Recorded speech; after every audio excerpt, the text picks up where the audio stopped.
Hello all, welcome to my channel. So ఈరోజు topic చాలా most interesting topic. So centroid, centre of mass and centre of gravity. Okay, ఈ 3 terms కి చాలా మంది confuse అవుతూ ఉంటారు. సో ఈ రోజు క్లాస్ ఇది విన్న తర్వాత మీకు ఈ మూడిటికి ఒక బేసిక్ డిఫరెన్స్ మీకు అర్థమైపోతుంది. ఈ మూడు ఒకటే, కానీ ఎలా డిఫరెంటో నేను మీకు క్లియర్ గా ఎక్స్ప్లెయిన్ చేస్తాను. సో ఫస్ట్ వచ్చేసి we will see what is centroid. Okay, centroid అంటే ఏం లేదు, it is just the geometrical centre of an object is called as centroid. అసలు జామెట్రికల్ సెంటర్ అంటే ఏంటి? జామెట్రికల్ సెంటర్ అంటే ఇప్పుడు కొన్ని జామెట్రికల్ షేప్స్ ఉంటాయి కదా, సంథింగ్ లైక్ రెక్టాంగిల్ అవ్వచ్చు, స్క్వేర్ అవ్వచ్చు, triangle or any circle. So వీటన్నిటికీ ఎగ్జాక్ట్ సెంటర్ పాయింట్ ని మనం సెంట్రాయిడ్ అంటాం. జామెట్రికల్ సెంటర్ ఎలా ఉంటుంది? ఇప్పుడు చూడండి, ఈ రెండిటికి ఒక మిడ్ పాయింట్ దగ్గర నుంచి ఈ మిడ్ పాయింట్ కి ఒక లైన్, నెక్స్ట్ ఈ సెంటర్ నుంచి ఈ సెంటర్ కి ఒక లైన్, ఓకే, ఈ కార్నర్ నుంచి ఈ కార్నర్ కి ఒక లైన్, ఈ కార్నర్ నుంచి ఈ కార్నర్ కి ఒక లైన్ డ్రా చేస్తే మనకి మిడ్ పాయింట్ అనేది ఒకటి ఉంటుంది. సో ఆ పాయింట్ నే ఏమంటున్నాం అంటే మనం జామెట్రికల్ సెంటర్ అంటాం అనమాట. So this geometrical centre is called as centroid. Okay, so ఇప్పుడు కూడా ఇక్కడ కూడా డ్రా చేస్తే చూస్తే ఈ లైన్ లో మిడ్ పాయింట్ నుంచి ఈ మిడ్ పాయింట్ కి, ఈ మిడ్ పాయింట్ ఈ లైన్ లో మిడ్ పాయింట్ నుంచి ఈ లైన్ మిడ్ పాయింట్ కి ఒక జామెట్రికల్ సెంటర్ ఫామ్ అయిందా? సో అలానే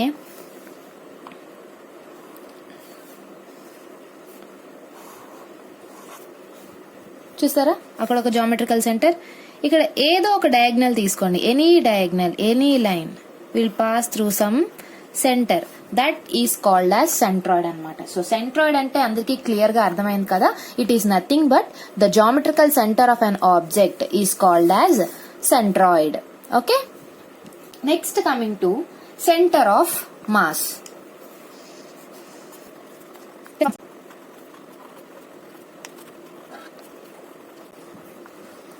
సో సెంటర్ ఆఫ్ మాస్ చూసినట్లయితే it is an imaginary point where the mass of the body can be assumed to be concentrated. We all know that any body is made up of small particles and it has its own weight. Something, ఒక shape, ఏదో ఒక object తీసుకోండి, any shape. Okay, this object is made up of tiny particles. Okay, ఇవన్నీ tiny particles ఉంటాయి కదా, ఒక్కొక్క దానికి ఒక్కొక్క వెయిట్ ఉంటుంది కదా, ఒక్కొక్క మాస్ ఉంటుంది కదా. సో వీల్ బి హ్యావింగ్, ఇదన్నిటికీ ఒక్కొక్క మాస్ ఉంటుంది. Something we call it as M1, M2, M3, M4. ఆ పార్టికల్స్ అన్నిటికి డిఫరెంట్ మాస్ ఉంటుంది కదా. సో ఈ అన్ని మాస్ కి మనం మీన్ పాయింట్ చూసుకున్నట్లయితే ఒక్క దగ్గర we're assuming there will be the entire mass is concentrated, MC. Okay, ఈ అన్నిటికీ మీన్ ఒక దగ్గర ఉంటుంది మాస్ అని చెప్పి మనం అనుకుంటాం అనమాట. సో ఆ పాయింట్ ని మనం ఏమంటామంటే center of mass. So centre of mass మనకి ఎగ్జాక్ట్ గా ఏ పొజిషన్ లో ఉందో తెలుసుకోవాలంటే మనం ఏం చేస్తామంటే we're taking certain object. Okay, ఈ ఒక ఆబ్జెక్ట్ ఏదో ఉంది, లార్జ్ మాస్. సో ఇది ఇక్కడ మన MC ఉంది అనుకుంటున్నాం. ఓకే, ఇది X యాక్సిస్ అండ్ ఇది Y యాక్సిస్. సో ఇక్కడి నుంచి ఇక్కడికి XC అనే ఒక డిస్టెన్స్ అండ్ ఇక్కడి నుంచి ఇక్కడికి Y అనే డిస్టెన్స్ ఉంది అనుకుందాం. Okay, we don't know the exact MC where it is. Okay, ఈ చిన్న మాసెస్ అన్ని కూడా మనకి ఎక్కడెక్కడ ఉన్నాయో ఏంటంటే అని చెప్పి నోన్ డిస్టెన్స్ తెలిసింది అనుకోండి, అంతే. Something like that. ఇక్కడ M1, M2, M3 ఉందనుకోండి, X3, X1, X2, ఇలా 3 డిస్టెన్సెస్. ఇది Y3 అలాంగ్ Y డైరెక్షన్ లో, Y1, Y2. ఓకే, ఇలా వేరియస్ డిస్టెన్సెస్ ఉన్నాయనుకోండి. సో మనం ఈ అన్నిటికి మీన్ తీసుకుంటే మనకి ఎగ్జాక్ట్ గా సెంటర్ ఆఫ్ మాస్ ఎక్కడుందో వీ కెన్ ఐడెంటిఫై. సో ఇవన్నీ నోన్ డిస్టెన్సెస్, మనకి X1, X2, X3 ఇవన్నీ తెలుసు, కానీ ఎగ్జాక్ట్ గా సెంటర్ ఆఫ్ మాస్ ఆ డిస్టెన్సెస్ మనకి తెలియవు. So how can we find this distances? So that we can calculate the center of mass. There will be a formula, and ఆ formula మనకి ఎలా వచ్చిందంటే we're taking moments about y and x. మనం ఇక్కడ moments తీసుకున్నాం అనుకోండి. Okay, moment అంటే తెలుసు కదా, ఫోర్స్ ఇంటూ పర్పెండిక్యులర్ డిస్టెన్స్. ఇక్కడ మాస్ అండ్ దాని పర్పెండిక్యులర్ డిస్టెన్స్ తీసుకుంటే మనకి అబౌట్ వై యొక్క మొమెంట్స్ వస్తుంటాయి కొన్ని, అండ్ అబౌట్ ఎక్స్ తీసుకుంటే there will be some moments. Principle of moments formula ఏంటి, sum of the moments acting along the body. So ఇప్పుడు మనకి ఎగ్జాక్ట్ గా ఆ సెంటర్ ఆఫ్ మాస్ ఎక్కడుందో తెలుసుకోవాలంటే what we will use the formula principle of moments, అంటే sigma X into M. Okay, moments తీసుకుందాం. From principle of moments, okay, what is the moment? So మనకు కావాల్సిన మెయిన్ ఏంటి, MC into XC. We are taking about Y. మనం Y దగ్గర మనం moments తీసుకుంటే what will be the perpendicular distance, XC కదా. Moment mass M, force into perpendicular distance, this force mass into X. అవన్నీ మనకి దేనికి ఈక్వల్, దేనికి equal? So these will be the sum of the moments acting along this. అంటే sum of the moments అంటే m1 into x1, m1 x1 plus m2 x2 plus m3 x3, అలా మనకి ఎన్ని ఉంటే అప్ టు mn xn వరకు మనం moments add చేస్తాం. And we also know that mc అంటే ఏంటి, నార్మల్ గా we already know that mc is equal to m1 plus m2 plus and so on up to mn, because these are the sum of the masses acting along this అన్నమాట. So మనం mean కట్టాలనుకోండి ఏం చేస్తాం, mc is equal to total mass and the number of masses, mean కావాలంటే in case. So అలా మనకి ఇప్పుడు mc అంటే ఏంటి, all these moments acting on that particular body. So మనకు కావాల్సింది ఏంటి, xc. So xc is equal to m1 x1 plus m2 x2 and so on up to mn xn by, ఇక్కడ mass మన mc అంటే ఏమనుకున్నాం, m1 plus m2 plus up to so on mn. So మనకి అప్పుడప్పుడు we don't no, అంటే mass exact గా మనకి తెలియదు. ఓకే, మనకి ఎగ్జాక్ట్ గా మాస్ తెలియనప్పుడు, అంటే సపోజ్ ఈ మాస్ అనేది డెఫినెట్ షేప్ అనుకోండి, సంథింగ్ ఈ షేప్ ఒక రెక్టాంగిల్ అవ్వచ్చు, స్క్వేర్ అవ్వచ్చు, ఏవైనా మనం ఈ బ్లాక్స్ డెఫినెట్ షేప్స్ కింద డివైడ్ చేసుకుంటే మనకి మాస్ వెయిట్ తెలియకపోతే మనం ఏం చేస్తాం, మాస్ ఫార్ములా ఆల్రెడీ తెలుసు, mass equal to density into area. Area అంటే length into breadth. So mass place లో మనం ఏం వేసుకోవచ్చు, ఇక్కడ rho into A. So this can be written as ρ1 a1 x1 plus ρ2 a2 x2 and so on up to ρn an xn by ρ1 a1 plus ρ2 a2 up to ρn xn. Suppose మనం ఎప్పుడైనా engineering materials ఎప్పుడు తీసుకున్నా we're considering the material density properties are isotropic. Okay, ఆ properties అన్ని మనం same అనుకుంటాం, అంటే మొత్తం యూజ్ చేసిన మెటీరియల్ అంతా కూడా ఒకే మెటీరియల్ తో తయారు చేసిందని మనం అనుకుంటాం కాబట్టి డెన్సిటీ ఈజ్ సేమ్. ఇక్కడ డెన్సిటీ అన్నిటికీ ఒకటే అయితే ఏమవుతుంది, ఇక్కడ అంతా డెన్సిటీ కామన్, కింద కూడా డెన్సిటీ కామన్. సో రో అండ్ రో గెట్స్ క్యాన్సిల్. సో ఫైనల్ గా మన ఫార్ములా ఏంటి, xc is equal to a1 x1 plus a2 x2 up to an xn by a1 plus a2 plus and so on up to an. This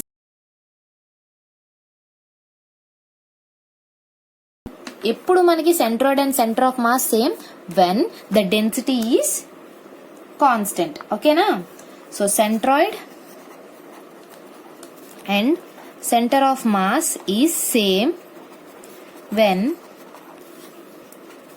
the density is constant. Okay na, next we will see. So ఇప్పుడు మీకు ఇలానే yc distance కూడా మీరు ఇలానే కనుక్కోవచ్చు. yc is equal to a1 y1 plus moments along x తీసుకుంటే a2 y2 up to an yn a1 plus a2 plus and so on up to an. This is the formula for moments about x. Moments about x మనకి ఇదన్నమాట. Moments about y మనకి ఇది. Because moments మన x y దగ్గర తీసుకుంటే perpendicular distance x అవుతుంది కాబట్టి ఇది. moments along x తీసుకుంటే perpendicular distance y. Okay, clear ఇప్పుడు మీకు? So third term centre of gravity. మీకు ఎప్పుడైనా సరే మాస్ అనేది మనకి భూమి మీదైనా మూన్ మీదైనా ఎక్కడైనా ఒకటే మాస్ అనేది. ఓకే, సో మాస్ వాల్యూ అనేది ఎప్పుడు మారదు. ఓకే, డెన్సిటీ కాన్స్టెంట్ గా ఉంది అని మనం అనుకున్నప్పుడు సెంట్రాయిడ్ అన్న సెంటర్ ఆఫ్ మాస్ అన్నా కూడా సేమ్ అన్నమాట. ఓకే, ఇప్పుడు సెంటర్ ఆఫ్ గ్రావిటీ. గ్రావిటీ అంటే మీకు ఆల్రెడీ తెలుసు కదా, భూమి ఆకర్షణ శక్తి గ్రావిటీ అంటాం. సో మనకి భూమి మీద ఏదైనా ఆబ్జెక్ట్ ఫాల్ అవుతుంది అంటే అది గ్రావిటీ వల్లనే. Mass, we already know that weight is equal to mass into gravity. Yes or no? We already know weight equal to mass into gravity. ఎందుకంటే భూమి మీద ఉన్నప్పుడు మన వెయిట్ ఒకలా ఉంటుంది, మూన్ మీదకి వెళ్ళినప్పుడు మన వెయిట్ ఒకలా ఉంటుంది. ఎందుకంటే భూమి దగ్గరగా ఉన్నప్పుడు, భూమికి మనం దగ్గరగా ఉన్నప్పుడు గ్రావిటీ అనేది ఎక్కువ ఉంటుంది. పైకి వెళ్తున్న కొద్ది ఏమవుతుందంటే గ్రావిటీ తగ్గిపోతుంది, గ్రావిటీ విల్ బి లో. సో అందుకే మన వెయిట్ తేడా వచ్చేస్తుంది. సో సెంటర్ ఆఫ్ గ్రావిటీ అంటే ఏంటంటే, we will see the definition of center of gravity here. An imaginary point where the weight of the body is assumed to be concentrated. So ikkada we also know that oka irregular or definite shape, oka shape anedi undi anukondi, center ekkado we are assuming the weight will be here at the center. So మనకి చిన్న చిన్న weights ఉంటాయి కదా, w1 w2, we will mass అంటే mass ని మనం గ్రావిటీతో multiply చేస్తే we will get wait. అలా మనకి డిఫరెంట్ వెయిట్స్ ఉంటాయి కదా. So we're assuming a point, there will be the mean of all these weights that is there. So we will also derive the weight formula for center of gravity and C ఉంటుంది. C ఇక్కడ ఒక దీని మధ్య distance అనేది మనకి చాలా, ఇప్పుడు ఈ 2 పాయింట్స్ ఉన్నాయి, దీని మధ్య డిస్టెన్స్ అనేది మనకి తక్కువ ఉందనుకోండి, centre of gravity will be same. అదే ఒకవేళ మనం ప్రిడిక్ట్ చేసిన ఆబ్జెక్ట్ చాలా పెద్దది అయితే అప్పుడు మనం గ్రావిటీ అనేది మార్చుకుంటాం, ఈ పాయింట్ కి ఆ పైన పాయింట్ కి. అంటే బిగ్ ఆబ్జెక్ట్ అనుకోండి కంపారిటివ్లీ, అంటే నార్మల్ గా ఈ స్కెచ్ అలా చూపిస్తున్నాను. బిగ్ ఆబ్జెక్ట్ అనుకోండి, మనకి గ్రావిటీ ఇక్కడ వేరే ఇక్కడ వేరేగా ఉంటుంది. సో అప్పుడు మనకి ఎంటైర్ ఆబ్జెక్ట్ గ్రావిటీ వాల్యూస్ అవన్నీ మార్చుతాయి. సో ప్రస్తుతం మనం ఏమనుకుంటున్నాం అంటే we're taking the gravity is same along the entire object. అలా అనుకొని మనం ఇప్పుడు సమ్ సాల్వ్ చేయాలి, అదే ఫార్ములా డిరైవ్ చేస్తున్నాం. సో ఇలానే మనకు ఒక ఇర్రెగ్యులర్ ఆబ్జెక్ట్ ఉంది. So we're assuming that weight is here. We're taking some coordinates x and y coordinates తీసుకున్నాం. సో డిఫరెంట్ వెయిట్స్ అనేవి ఉన్నాయి, w2 అలా. సో ఇప్పుడు మనకి ఏమవుతుంది, ఇది xc and along y yc, x1 ఇక్కడ అనుకుందాం డ్రా చేయడానికి కావాలి, x2 అండ్ ఇది y2 అండ్ ఇది y1 అనుకుందాం. సో ఇప్పుడు మనకి ఫార్ములా ఏమవుతుంది టోటల్ గా ఫైనల్ గా, if we take the principle of moments along y direction, then xc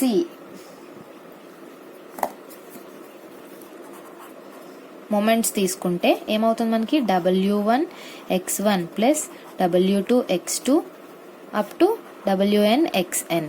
okay, this will be the formula. Weight c అంటే ఏంటి, all the weight, sum of all the weights. So this can be written as xc is equal to w1 x1 plus w2 x2 up to wn xn by w1 plus w2 plus and so on wn. Okay, మనకి weight అంటే ఏమని చెప్పాం, weight is equal to mass into gravity. So we can write this formula as m1 g1 x1 plus m2 g2 x2 and so on up to mn gn xn by m1 g1 plus m2 g2 up to mn gn. మనం ఏమనుకున్నాం, gravity ఈ same along the entire object. ఇక్కడ మనం ఏమనుకుంటున్నాం అంటే ఇది చాలా అంటే నార్మల్ ఆబ్జెక్ట్, గ్రావిటీ సేమ్ అనుకుంటున్నాం. ఈ ఎంటైర్ ఇక్కడ గ్రావిటీ అన్నిటి దగ్గర గ్రావిటీ సేమ్ అనుకుంటున్నాం. సో జీ ఈ సేమ్ కాబట్టి న్యూమరేటర్ అండ్ డినామినేటర్ లో గ్రావిటీ వాల్యూ అనేది వీ కెన్ నెగ్లెక్ట్ ఇట్.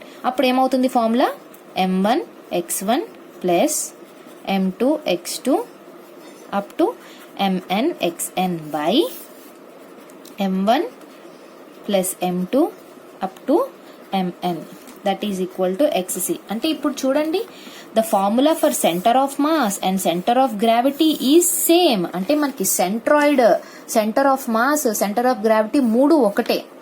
ఎప్పుడు మనకి డెన్సిటీ ఆఫ్ మెటీరియల్ కాన్స్టెంట్ గా ఉన్నప్పుడు అండ్ గ్రావిటీ కూడా కాన్స్టెంట్ గా ఉన్నప్పుడు ఏమవుతుందంటే all these points are acting at the center of the object. So this is about the center of gravity, centroid and center of mass. I hope it is clear for you. If you have any doubts, you can comment below, like, share and subscribe to my channel. Thank you.